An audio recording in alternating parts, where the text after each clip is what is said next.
Կեսգիշերին դատարանի դահլիճից ազատ է արձակվել Վանաձորի համայնքապետարանի եկամուտների հաշվառման, հավաքագրման և գովազդի բաժնի պետ Արմեն Այվազյանը։ Դատարանը մերժել է կալանավորելու միջնորդությունը երկրից բացակայելու արգելք կիրառել։ 3 տարի այս պաշտոնն զբաղեցնող Այվազյանին 3 բերման էին ենթարկել հենց իր աշխատասենյակից։ Ըստ հակակոռուպցիոն կոմիտեի նրան ձերբակալել էին 2 տարի առաջ նախաձեռնված քրեական վարույթի շրջանակներում կաշառք ստանալու մեղադրանքով, որ ինքը Արմեն Այվազյանը չի ընդունում, անգամ հեքիաթ է որակում։ Հեքիաթ չեմ ուզում, արձագանք չեմ ուզում, ասենք տենց ինչ-որ չպարզված հանգամանքներով դատարանն էլ տվել է,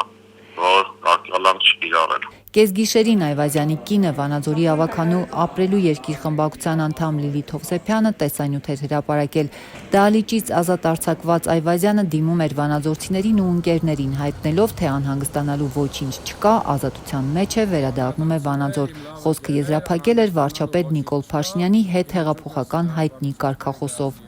Ձերբակալված չեմ, գտնվում եմ Երևանում, վերադառնում եմ Վանաձոր, վաղն բնականon գնալու եմ աշխատանքի։ Շնորհակալ եմ անհանգստության համար։ Սիրում եմ բոլորիդ, հպարտանում եմ բոլորով։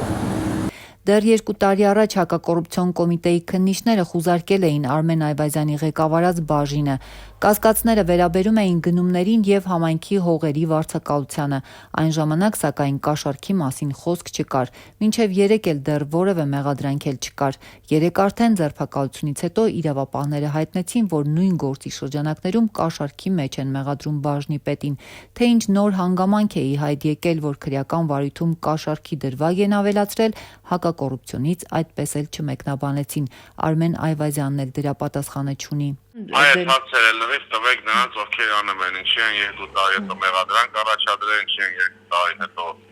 դա իմ հետ կապ չունի, չեմ կարող պատասխանել։ Իսկ քննիչների հիմնավորումներով նոր ապացույց, նոր ինչ-որ փաստական ապացույց չի ներկայացվել, որևէ փաստական նոր տվյալ չի ներկայացվել։ Ամբողջովին հին ինֆորմացիա է, հին բաներ, որևէ նոր գործողություն չի իրականացվել։ Ոչ այն ժամանակ են սկաճի հարցակրներ, ոչ հիմի, ոչ էլ ինձ ինֆորմացիա կամ ինչ-որ բան տվել են։ Այվազյանը 2021-ի Վանաձորի ընտրություններում ապրելու երկիր կուսակցության ցուցակի 2-րդ համարն էր, բայց պաշտոն ստացավ Վանաձորի ժամանակավոր կառավարման շրջանում, իսկ նույն կուսակցությունից ավագանի անցավ նրա կինը Լիլիթ Հովսեփյանը։ Վերջին 1 տարում, սակայն, ընդամենը 2 մանդատ ունեցող ապրելու երկրի անդամների ջրերը մի առվով չգնացին։ Խմբակցության ղեկավար Արտավազդ Տալավերդյանը բոյկոտում էր նրա թիմակից Լիլիթ Հովսեփյանը, ում ամուսինն արդեն 2 տարի պաշտոն ուներ քաղաքապետարանում, նիստերին ներկայանում էր։ Այժմ արդեն 8 ամիս ավագանիում իշխանության համար անցանկալի պատկեր է, թեև բանակցում են ընդդիմադիրների հետ, անգամ ամբիոններից կոչ անում մասնակցելու նիստերին, բայց տարեվերջին իշխանություններն անգամ հաջորդ տարվա բյուջեն և սուբվենցիոն ծրագրերը հաստատելու հնարավորություն չունեն։ Պակասում են այն ավագանու անդամները, ովքեր 2021 թվականին թակել են ձեր դռները, խնդրել են ձեր քվեն, ստացել են այն, դարձել են ավագանու անդամներ և չեն հաճախում նիստերին։ Ես թույլ չեմ տալու